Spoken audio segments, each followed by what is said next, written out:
નમસ્કાર મિત્રો, ગુજરાત સમાચાર ચેનલમાં તમારું સ્વાગત છે। દેશ દુનિયા અને ગુજરાતના તાજા મોટા અને મહત્વના સમાચાર જાણીએ તે પહેલાં તમે ચેનલમાં નવા હોય તો ચેનલને સબસ્ક્રાઇબ અને લાઇક કરી દેજો। નમસ્કાર ગુજરાત, હવે 2 દિવસ થશે નવા જૂની શરૂ થશે ગુજરાતનો જોરદાર રાઉન્ડ। પરેશ ગૌસ્વામીની મોટી આગાહી સામે આવી છે। ગુજરાતમાં હાલ ચોમાસું બેસી ગયું છે, પરંતુ હજુ પણ જોઈએ તેવો વરસાદ થયો નથી। ગુજરાતના દક્ષિણ સૌરાષ્ટ્ર અને દક્ષિણ ગુજરાતમાં અત્યાર સુધી સારો વરસાદ થયો છે, ત્યારે ગુજરાતમાં આગામી 7 દિવસથી ભારે હળવા વરસાદની આગાહી કરવામાં આવી છે।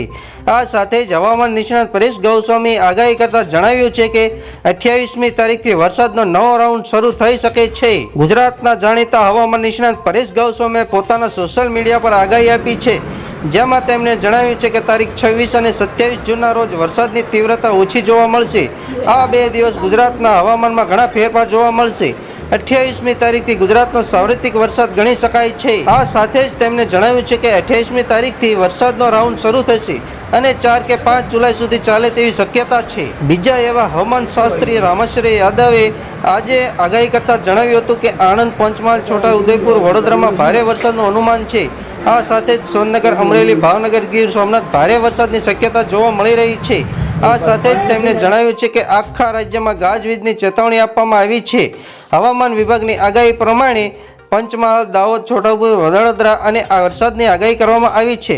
આ સાથે જ અમરેલી, બોટાદ, ભાવનગર, ગીર સોમનાથ પણ ભારે વરસાદની શક્યતા દર્શાવવામાં આવી છે। ગુરુવારે આખા રાજ્યમાં ગાજવીજની ચેતવણી આપવામાં આવી છે। રાજ્યભરમાં 28 જૂનથી 5 જુલાઈ સુધી ભારેથી અતિભારે વરસાદ થવાની આગાહી અંબાલાલ દ્વારા વ્યક્ત કરવામાં આવી છે। તેમજ જુલાઈના અંત સુધીમાં કેટલાક વિસ્તારોમાં 10 ઇંચ સુધી વરસાદ થઈ શકે તેવી શક્યતા તેમણે વ્યક્ત કરી છે। આ ઉપરાંત હવામાન વિભાગ દ્વારા 7 દિવસ સુધી ગુજરાતના કેટલાક વિસ્તારોમાં ભારે તો કેટલાક વિસ્તારોમાં હળવાથી મધ્યમ વરસાદની આગાહી કરવામાં આવી રહી છે। આગળ બીજા સમાચારની વાત કરીએ તો સતત બીજા દિવસે પણ અંબાજીમાં ધોધમાર વરસાદ પડ્યો છે। ભારે વરસાદથી અંબાજીની બજારમાં પાણી ભરાયા છે। અંબાજીની દુકાનોમાં ઘૂંટણસમાં પાણી ભરાયા છે, જ્યારે ભારે વરસાદથી દુકાનદારો મુશ્કેલીમાં મુકાયા છે। કેટલીક દુકાનોમાં કેડ સમાણા પાણી ભરાઈ ગયા છે, જ્યારે દુકાનનો માલ સામાન પાણીમાં હોય તેવો દ્રશ્યો સામે આવી રહ્યા છે।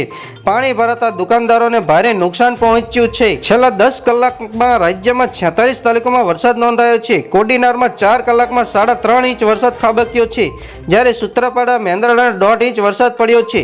વેરાવળ, ઈડરમાં 1.5 ઇંચ વરસાદ પડ્યો છે। ઉમરાળામાં 1.5 ઇંચ વરસાદ ખાબક્યો છે। જૂનાગઢમાં 1 ઇંચ વરસાદ ખાબક્યો છે।